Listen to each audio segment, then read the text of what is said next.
34 multinomial distribution आप लोगों ने पढ़ा है ना, उसी का है ये, बाइनोमियल का जनरलाइजेशन, मल्टीनोमियल डिस्ट्रीब्यूशन। तो ये एक मल्टीनोमियल डिस्ट्रीब्यूशन का क्वेश्चन है। देखो मल्टीनोमियल है ट्राइनोमियल, सो द बाइनोमियल, तो ये ट्राइनोमियल डिस्ट्रीब्यूशन का क्वेश्चन है, समझ लो। तो जैसे यहां पे लिखेंगे x1 comma x2 has trinomial distribution with para n p1 comma p2, यही होता है। अब यहां पे क्या कह रहा है ये, तो इसका पीएमएफ आप लोगों को याद है क्या है? यहां सीधा सीधा मैं पूछूं, जैसे बाइनोमियल थ्योरम जानते हो ना, कि जैसे चलो ये बताओ कि जैसे होता है summation N C R, R from 0 to n, ये कितना होता है जी? 2 की पावर n। हाँ 2 की पावर n। तो ऐसा क्यों होता है 2 की पावर n? इसके पीछे अगर लॉजिक तुम्हें पता ही होगा। So r from 0 to n binomial है ना, जैसे n factorial r factorial n minus r factorial, आगे कुछ नहीं है तो 1 की पावर r और 1 की पावर n माइनस r, मतलब बाइनोमियल थ्योरम जो लगाते हो आप लोग कि एन सी आर पी की पावर या a की पावर r b की पावर a प्लस b की पावर n होता है ना, ये है। इसी तरीके से अगर मैं आपसे ये पूछूं कि n फैक्टोरियल अपॉन, जैसे यहां पे है x1 factorial x2 factorial n minus x1 minus x2 factorial n, यहाँ पे r फ्रॉम 0 टू n था ना, तो यहाँ पे जो होता है डबल समेशन लगेगा क्योंकि दो वेरिएबल है, तो डबल समेशन लगा दो। तो डबल समेशन लगाओगे x1 की वैल्यू 0 टू n, x2 की वैल्यू 0 टू n, और एक और कंडीशन है कि x1 plus x2 less than equal to n होगा, ठीक है। तो इसका सम कितना होता है जी?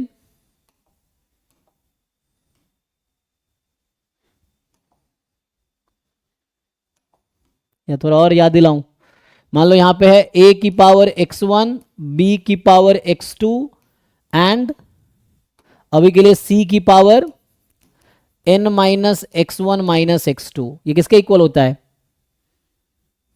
ये वैसे ही जैसे एन सी आर ए की पावर r b की power n minus r summation is a plus b की power n, r from 0 to n।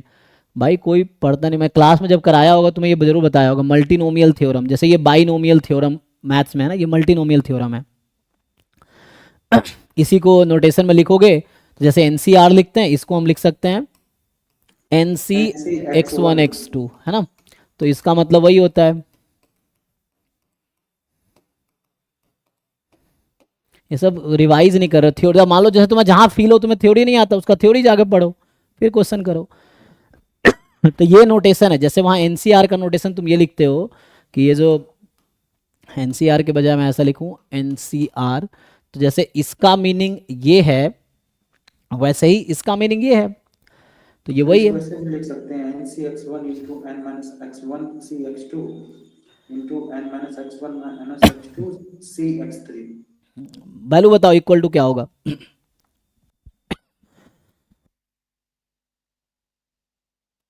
किसी को नहीं पता भाई, कोई नहीं पढ़ रहा है इसका मतलब।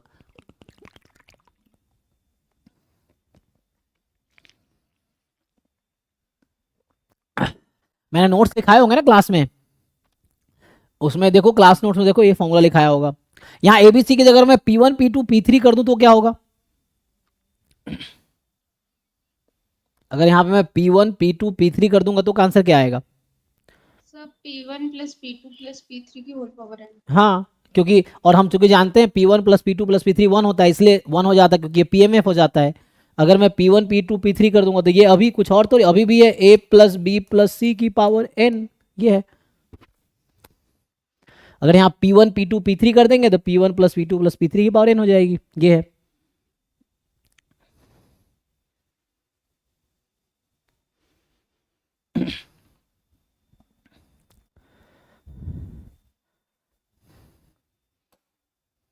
चलो यहाँ पे आओ, अब इसका समेशन लो कितना आएगा, ये पीएमएफ है ना, पहले तो सी निकालना पड़ेगा मुझे, तो सी निकालने के लिए क्या करना होगा, छोड़ो इसको। सो सीधा सीधा समेशन लो, so double summation C upon x1 factorial x2 factorial 12 minus x1 minus x2 factorial, x1 from 0 to 12, x2 from 0 to 12, x1 plus x2 less than equal to 12, ये सम किसके इक्वल होगा? तो यहां n की जगह 12 चल रहा है, ध्यान से देखो, ये फॉर्मूला लगाओ, तो यहां n फैक्टोरियल नहीं है तो n फैक्टोरियल मल्टीप्लाई डिवाइड कर देंगे, यही बनेगा, यही फॉर्मूला यूज करना है। तो यहाँ ABC की जगह 1 रख दो, 1 1 1। अगर मैं ABC को 1 रख दूंगा तो क्या 1 + 1 + 1 3 की पावर n हो जाएगी। अगर ABC को मैं 1 रख दूँ तो 3 की पावर n हो जाएगी। तो यहाँ से क्या आएगा, C बाहर कर लो और n फैक्टोरियल से मल्टीप्लाई डिवाइड कर लो, तो n फैक्टोरियल से मल्टीप्लाई डिवाइड, तो इसको मैं ठीक से लिखता हूँ, C बाहर n फैक्टोरियल बाहर। अब जो बचा हमारे पास, ये बचा n factorial upon x1 factorial x2 factorial, तो n हमारा 12 है एक्चुअली, तो n इज 12, यहाँ पे n की जगह 12 दिख रहा है ना, 0 to n सपोर्ट होता है, तो ये 12 है n एक्चुअली, तो ये 12 फैक्टोरियल और 12 minus x1 minus x2 factorial, यहाँ डबल समेसन है, डबल समेसन लगा लो, तो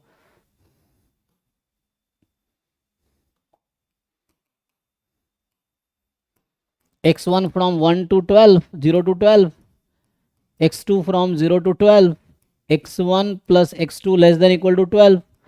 बताओ भाई इसका सम कितना होगा, c अपॉन 12, अच्छा c अपॉन 12 फैक्टोरियल बाहर है क्योंकि हमने मल्टीप्लाई डिवाइड किया है। तो what is sum of this quantity according to this formula, तो ABC को 1 रखेंगे 3 की पावर n, है ना, तो ये सिंपली आएगा c अपॉन 12 फैक्टोरियल इंटू 3 की पावर n, n यहाँ 12 है, सो ये होगा 3 की पावर 12, क्योंकि ये फॉर्मूला ट्राइनोमियल थ्योरम कहता है कि आगे कुछ नहीं है, तो 1 1 1 है एक्चुअली, 1 की पावर x1, 1 की पावर x2, 1 की power 12 minus x1 plus x2, तो ये 3 की पावर n हो गया। यहाँ पे अगर मैं 1 1 1 रख दूँ तो ये 1 1 1 हो जाएगा, जब 1 रख दूंगा तो यही फॉर्मूला बन जाएगी, तो हमारे पास आ गया।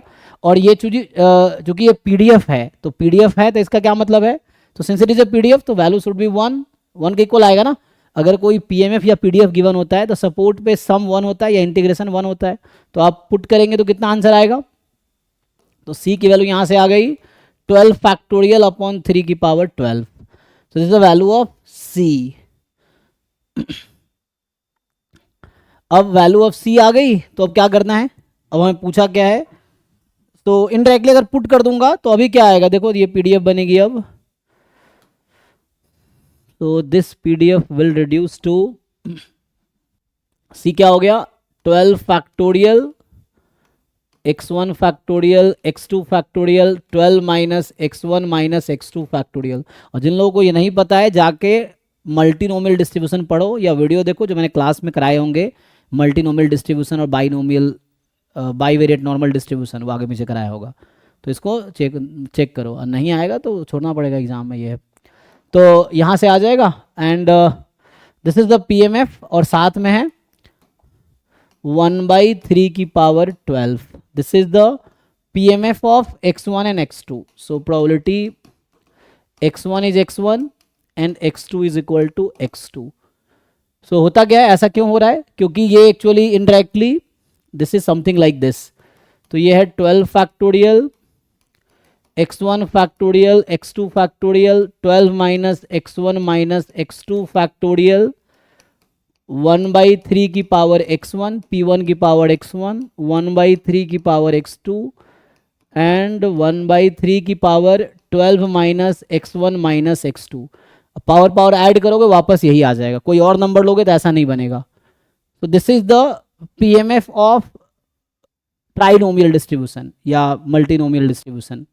तो यहाँ से ये समझ आया कि x1 x2 has distribution trinomial या मल्टीनोमियल, है ना, टू नोमियल इसको बोलता था मैं, तो अभी है ट्राइनोमियल,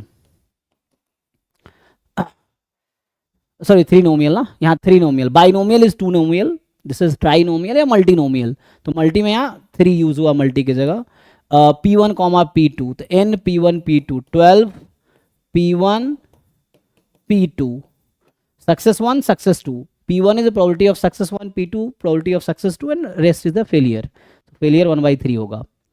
तो ये हो गया ट्राइनोमियल डिस्ट्रीब्यूशन। अब मुझे कोई बताओ भाई, किसी को कुछ समझ आ रहा है तो, what is distribution of x1 and what is distribution of x2? Trinomial distribution में लिखते थे n p1 p2, तो क्या होता था x1 का डिस्ट्रीब्यूशन, क्या होता था x2 का डिस्ट्रीब्यूशन? Sir binomial 12,1/3।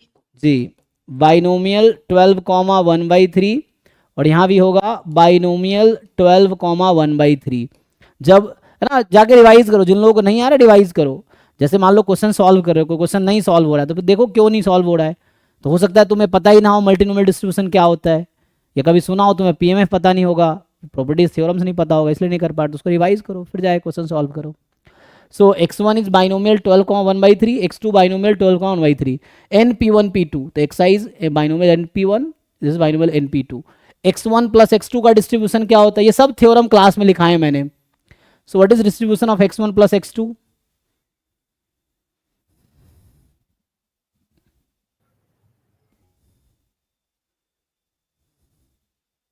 12,2/3। हाँ, यहाँ पे p ऐड होता है ना।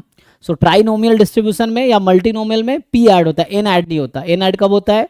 इंडिपेंडेंट बाइनोमियल में, when x is n1p and n2p y and they are independent binomial, then जाके x प्लस y होता है binomial n1 plus n2 comma p, वहाँ p कॉमन होता है, यहाँ पे n कॉमन रहता है, और यहाँ कोइंसिडेंट है कि p भी कॉमन है। तो है ना, कुछ बच्चा सोच रहा होगा सर 24,1/3, तो मतलब तुम्हें ढंग से पढ़ने की जरूरत है अभी मल्टीनोमियल। तो है ना, ऐसे जब क्वेश्चन सॉल्व कर तुम्हें खुद ही रियलाइज होगा कि ये टॉपिक तुम्हारा वीक है, ये स्ट्रांग है, जो वीक है उस पर काम करके स्ट्रांग बनाओ, ये उस पर पढ़ के क्वेश्चन सॉल्व करके, ये चीज़ है। सो यहाँ से आएगा आपके पास बाइनोमियल, है ना। अभी जो पूछ रहा था कि सर टेस्ट सीरीज और PYQ इनफ है, यही तो है। जब टेस्ट सीरीज सारे कर लोगे और PYQ सारे कर लोगे, तुम्हें खुद ही रियलाइज हो जाएगा तुम्हें ये आता है ये नहीं आता, जो नहीं आता उस पर काम कर लो, होगी तैयारी, उसमें ज़्यादा थोड़ी करना है। अल्टीमेटली एग्जाम में क्वेश्चन सॉल्व करने हैं, हिस्ट्री लिख के थोड़ी आना है पूरी चीज़ों का, थ्योरी लिख के थोड़ी आने हैं, क्वेश्चन सॉल्व करने हैं। क्वेश्चन सॉल्व अगर हो रहा है टेस्ट सीरीज और PYQ का तो काफ़ी है, तुम्हारी तैयारी अच्छी है। सो ठीक है, तो बाइनोमियल ये आ गया हमारे पास np1 प्लस p2, तो ये हो गया बाइनोमियल 12,2/3। अब देखो क्या ऑप्शंस कह रहा है, तो इतना ही जरूरत पड़ेगा मुझे लगता है। सो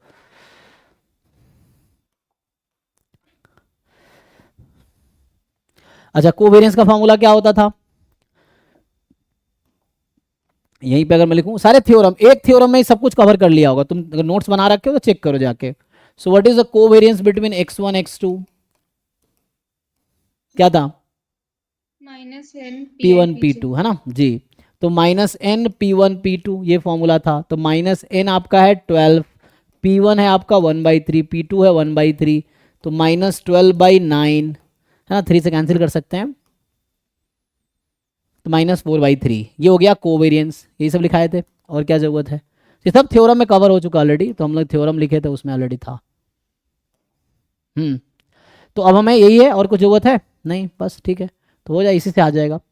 तो expectation of x1 plus x2, तो यहाँ से आप, क्योंकि हमें पता है कि x1 plus x2 has distribution binomial 12,2/3, तो मीन होगा 12 इंटू 2/3, 24/3, 8, तो ईज आर ट्रू कह रहा है, तो ये ट्रू है।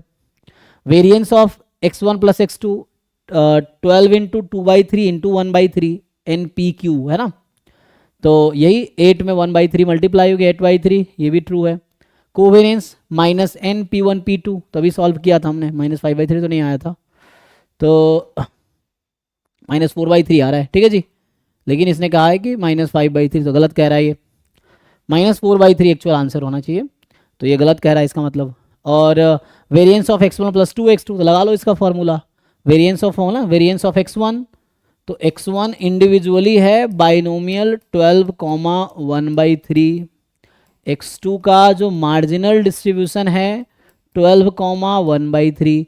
तो यहाँ से जब आप सॉल्व करेंगे तो x1 का डिस्ट्रीब्यूशन बाइनोमियल np 12,1/3, तो 12,1/3 में मतलब 4, सॉरी वेरिएंस ना, सो NPQ, सो 12 इंटू 1/3 इंटू 2/3 है ना, वही आएगा 8/3 आई थिंक, ठीक है। तो 8 मतलब फॉर्मूला लगा लो ना, मतलब ये हो गया variance of x1 plus 4 time variance of x2 plus 2ab 4 time covariance x1 x2। अब आपको सब पता है ना, क्योंकि हमें ये भी पता है कोवेरियंस बिटवीन x1 x2 जो यहाँ होना है माइनस एन पी क्यू, तो -4/3 आया था, सॉरी माइनस NP1 P2। तो ये चीज़ है। अब इसको पुट करके चेक कर लो, ट्रू आ रहा है कि फॉल्स आ रहा है, बताओ डी ऑप्शन सॉल्व करके ट्रू है कि फॉल्स। तो ये मल्टीनोमियल डिस्ट्रीब्यूशन का क्वेश्चन है।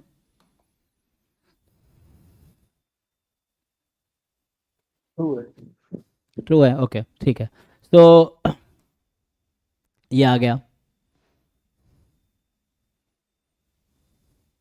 तो इस तरह का जो भी क्वेश्चन देखिए आप समझ रहे मल्टीनोमियल डिस्ट्रीब्यूशन है, फैक्टोरियल वाला, x1 factorial, x2 factorial, x3 factorial, यहाँ x3 नाम रख सकते हैं इसको हम उस तरह से। तो x3 फेलियर होगा, x1 x2 सक्सेस 1 सक्सेस 2। चलिए तो नेक्स्ट क्वेश्चन पे आते हैं। सो ये 34 था, और भी 30 से 40 में और कोई क्वेश्चन है? 31